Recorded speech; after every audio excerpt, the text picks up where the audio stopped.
আসসালামু আলাইকুম। সম্মানিত সুধী, দিন কায়েম প্রসঙ্গে সমাজে একটা তর্ক বিতর্ক চলছে। তো এজন্য জামাত এবং অন্যান্য যারা জামাত থেকে পৃথক হয়েছে তারা জামাতকে দোষারোপ করছে যে তারা দিন কায়েম থেকে পিছিয়ে উঠে গেছে। কিন্তু আসলে বিষয়টা কি সেটা আপনাদেরকে বুঝতে হবে। বিষয়টা হচ্ছে যে দিন কায়েমের ব্যাপারে যে পদ্ধতিগুলো আল্লাহ কোরআন পাকে বলেছেন সেই পদ্ধতিগুলা আমরা অর্জন না করা পর্যন্ত তো আমরা দিন কায়েম করতে আমরা পারবো না। দিন কায়েমের জন্য দুটা জিনিস, এক হলো আপনার জিহাদ ফি সাবিলিল্লাহ, আল্লাহর পথে লড়াই, আর অন্য আর একটা হলো যে এই লড়াইয়ের বিপক্ষে আজকে তার যে একটা সাবস্টিটিউট বা তার পরিবর্তে একটা জিনিস আসে, সেটা হলো ভোট। লড়াই করে যেমন একটা মানুষকে ক্ষমতাচ্যুত করা যায়, ভোটের মাধ্যমে একটা মানুষকে তেমনি ক্ষমতাচ্যুত করা যায়। তো এই জন্য ভোটটাকে এটা লড়াই এটা বিকল্প হিসাবে এটা গণ্য করা হয়।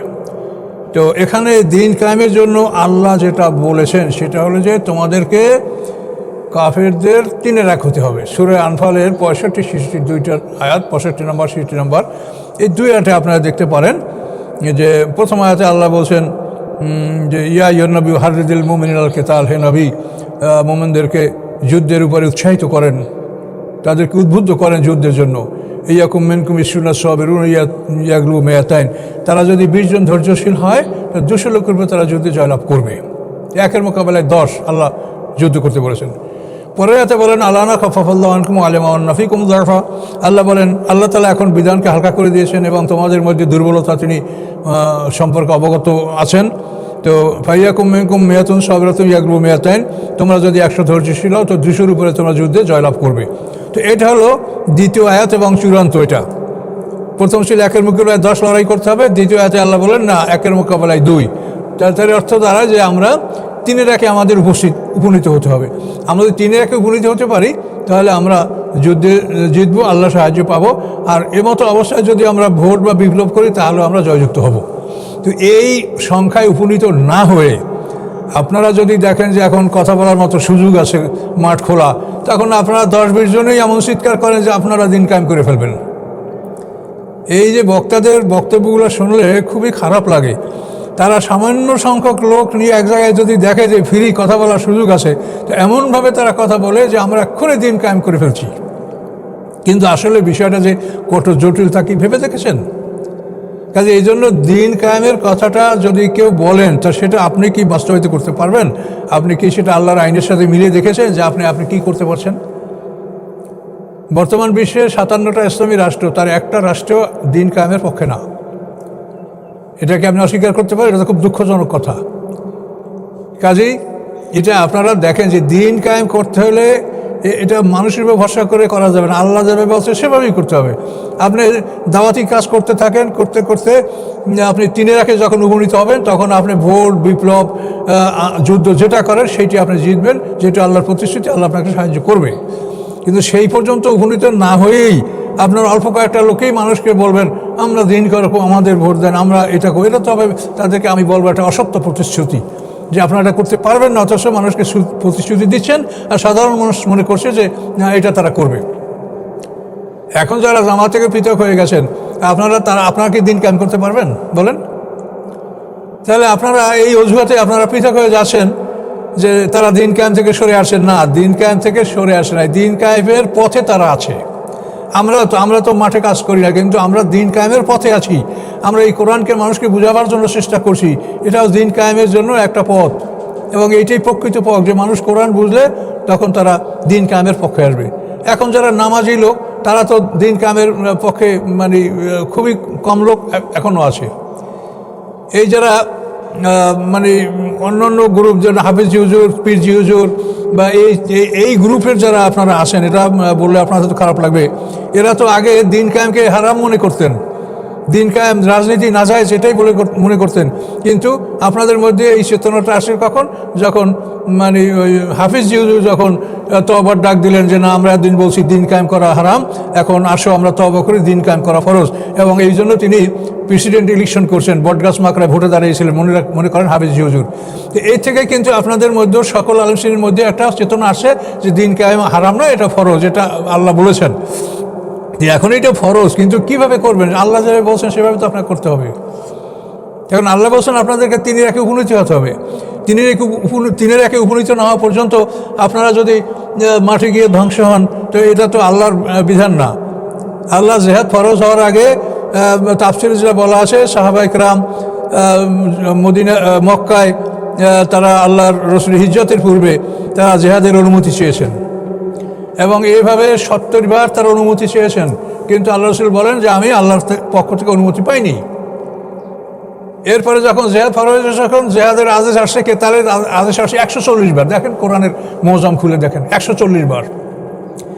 তাহলে এখন দেখা যায় যে আল্লাহর রসুলের জীবন থেকে আমাদের আদর্শ নিতে হবে। যেই সংখ্যা হলে ময়দানে যেটা যাবে সেই সংখ্যায় উপনীত না হওয়া পর্যন্ত আল্লাহ তাআলা আমাদেরকে জেহাদ দিতে বলেন নাই। এ হলো একটা সিস্টেম। আর দ্বিতীয় সিস্টেমটা আছে, সেটা হলো কাম্মেন ফিয়াতেন কালিলাতেন গালাবাত ফিয়াতান কাসিরাতান বিইজনিল্লাহ। অনেক ছোট ছোট দল বড় দলের উপরে জয়যুক্ত হয়েছে, যেমন বদরের যুদ্ধ, ওরা 1000 ক্যাভালরি, আর এরা মানে 313 জনের, এরা ক্যারাভ্যানও না, মানে উট সওয়ারও এরা ছিল না, এরা যুদ্ধে জয় করছে। তারপরে দাউদ আলাইহিস সালাম জালুদ বাদশাকে হত্যা করছে, সেখানেও খুব সামান্য সংখ্যক 313 জন মুসলমান জালুদ বাদশার বিরাট বাহিনীর সাথে যুদ্ধে জয়লাভ করেছেন। এখানে আল্লাহ তাআলা ও কোরআনের আল্লাহর যে মানে প্রতিশ্রুতি বা আল্লাহর যে ওয়াদা আছে, ঘোষণা আছে, সেটা হলো এই কাম্মেন ফিয়াতেন কালিয়াতেন গালাবাত ফিয়াতান কাসিরাতান বিইজনিল্লাহ। ছোট দল বড় দলের উপরে বহু জায়গায় বহু ক্ষেত্রে জয়যুক্ত হয়েছে। কিন্তু এই সমস্ত ক্ষেত্রে কিন্তু নবী রাসূলের উপস্থিতি, সাহাবায়ে কেরামদের উপস্থিতি প্রয়োজন। দাউদ আলাইহিস সালাম জালুদ বাদশাকে হত্যা করছে, তখন দাউদ আলাইহিস সালাম নাবালেগ, কিন্তু সেখানে পয়গম্বর ছিলেন সমবীর আলাইহিস সালাম, বাদশাহ ছিলেন তালুত, আল্লাহর পক্ষ থেকে নিয়োজিত বাদশাহ। বদরের যুদ্ধে আল্লাহ রসুল ছিলেন, সাহাবায়ে কেরাম ছিলেন। তো এইরকম বাহিনী যেখানে নবী রসুল এবং তাদের সমমানের সমমর্যাদার লোক থাকে, হ্যাঁ, তারা যদি অল্প সংখ্যক হয় তাহলে বড় সংখ্যক করে জয়যুক্ত হবে। তো এই জন্য এই যুদ্ধটা আমরা আমাদের সামনে যে ইমাম মাহাদি ঈসা আলাইহিস সালাম এদের আগমনের কথাটা যে আমরা বলছি, ঈসা আলাইহিস সালামের আগমনের কথা তো সরাসরি কোরআনে আছে, ওয়াইন্নাহু ইলমুল লিসাআতি ফালা তামতারুন্না বিহা। ঈসা আলাইহিস সালাম কিয়ামতের একেবারে প্রকৃত জ্ঞান, কিয়ামতের ব্যাপারে তোমরা সন্দেহ পোষণ করো না। তো ঈসা আলাইহিস সালাম আসার পরে এই যুদ্ধটা হবে এবং এই যুদ্ধে মুসলমানরা জয়যুক্ত হবে, সারা পৃথিবীতে আল্লাহর দিন কায়েম হবে। কেন? ঈসা আলাইহিস সালাম আল্লাহর রাসূল, তিনি এই কোরআনের পক্ষে এসে যুদ্ধ করবেন এবং তার পক্ষে যারা থাকবে তারা অল্প সংখ্যক হলেও তাদের দ্বারা দিন কায়েম হবে। কিন্তু আপনারা যারা এই সুবিধাভোগী মানুষ, ইতিপূর্বে আপনাদের ইতিহাস সবাই জানে যে সরকারের সাথে, যে কোনো সরকার আসলে তাদের সাথে আপনারা সুবিধা ভাগাভাগি করে আপনারা নিজেরা পার হয়েছেন, কখনোই আপনাদের ব্যবসায় কোনো অসুবিধা হয়নি। কিন্তু আপনারা কি সেই দল, যে দলকে আল্লাহ বলছেন যে ছোট দল বড়দের উপরে জয়যুক্ত হবে, বলেন সেই কোয়ালিটি কি আপনাদের আছে? নিজেদের কথা মনে করেন যে আপনারা কিভাবে সময়টা পার করছেন ইতিপূর্বে? এগুলি মানুষ সব জানে, আমরাও জানি, কিন্তু আমরা এগুলো বলতে চাই না। তবে বলতে বাধ্য হচ্ছে এই জন্য যে মানুষকে প্রতারণার মধ্যে যেন ফেলা না হয়, যে আপনারা কোটি কয়েক লোক একেবারে চিৎকার করবেন যে আমরা দিন কায়েম করে ফেলছি। দিন কায়েম কি এত সোজা? এই পৃথিবীতে দিন কায়েম কি এত সোজা? এটা ভেবে দেখেছেন যে দিন কায়েম করতে কী লাগবে? দিন কায়েম করার আগে রাষ্ট্রের মালিক হতে হবে। আল্লাহ রসুল মদিনায় রাষ্ট্রের মালিক হয়েছেন, রাষ্ট্রপ্রধান হয়েছেন। এই আল্লাহ রসুল মদিনার গভর্নর হওয়ার 6 মাস পরে যুদ্ধের অনুমতি আসছে, 18 মাস পরে যুদ্ধ ফরজ হয়েছে। তো আপনাকে তো রাষ্ট্র মানে দিন কায়েমের জন্য শর্তই হলো যে নামাজ পড়ার জন্য যেমন ওয়াক্ত না হইলে আপনি নামাজ পড়তে পারেন না, উযু না করলে নামাজ পড়তে পারেন না, তেমনি দিন কায়েমের জন্য আগে রাষ্ট্র লাগবে।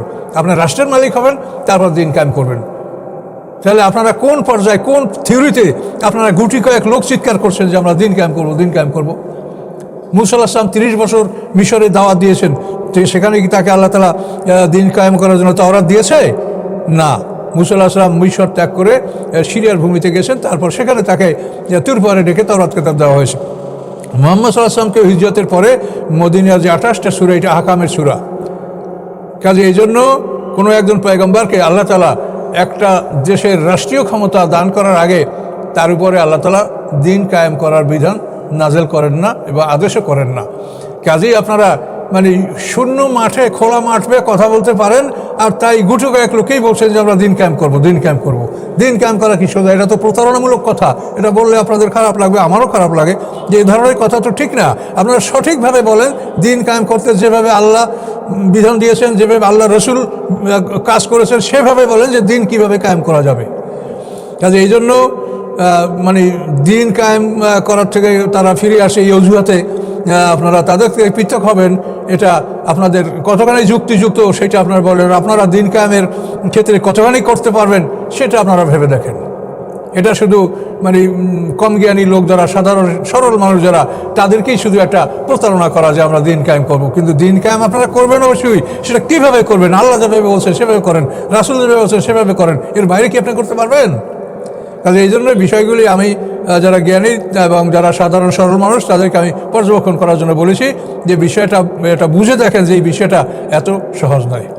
হতে পারে যারা আপনারা ইসলামের পক্ষে যারা আছেন, এরা রাষ্ট্রীয় ক্ষমতা পেলে দিন কায়েম করতে পারবেন না, কিন্তু তারা অন্যদের চাইতে তুলনামূলক ভালো দেশ শাসন করতে পারেন, এটা আমরা আশা করতে পারি। যে অন্যরা যেভাবে দেশের উপরে অত্যাচার করছে, জুলুম লুটপাট, এটা হয়তো এই যারা ইসলামের মধ্যে বা ইসলামের সীমানায় থেকে যারা নির্বাচন করছেন তারা হয়তো এটা থেকে দূরে থাকতে পারে এবং কিছু ভালো মানুষের জন্য কল্যাণকর কিছু কাজ বা কিছু উপহার তারা মানুষকে দিতে পারে, এটা আমরা আশা করতে পারি। কিন্তু বাকি ভালো মন্দ আল্লাহর হাতেই। কিন্তু এটুকু আমরা আশা করতে পারি যে ইসলামী দলগুলো যদি ক্ষমতা যায় তারা অন্যদের তুলনায় তারা কাজ ভালো করবে। তারা লুটতরাজ বা খারাপ মানুষ সবার মধ্যেই কম বেশি আছে, কিন্তু এদের মধ্যে এরকম খারাপ থাকলে খারাপের সংখ্যাটা থাকবে কম আর ভালো সংখ্যা থাকবে বেশি। এবং অন্যান্য অনইসলামিক দল তাদের মধ্যে ভালো সংখ্যা কম আর খারাপের সংখ্যা থাকবে বেশি। এটা বাস্তব, যদিও এটা আপনাদের শুনতে খারাপ লাগবে, কিন্তু এটা সত্য। কাজে এই জন্য যেটা বাস্তব, যেটা সত্য, যেটা করতে পারবেন সেইটা বলেন, যেটা করতে পারবেন না মানুষকে সেই কথা বলে আপনারা ফাঁকি দিয়েন না। আমি এতটুকু বলছি। আসসালামু আলাইকুম।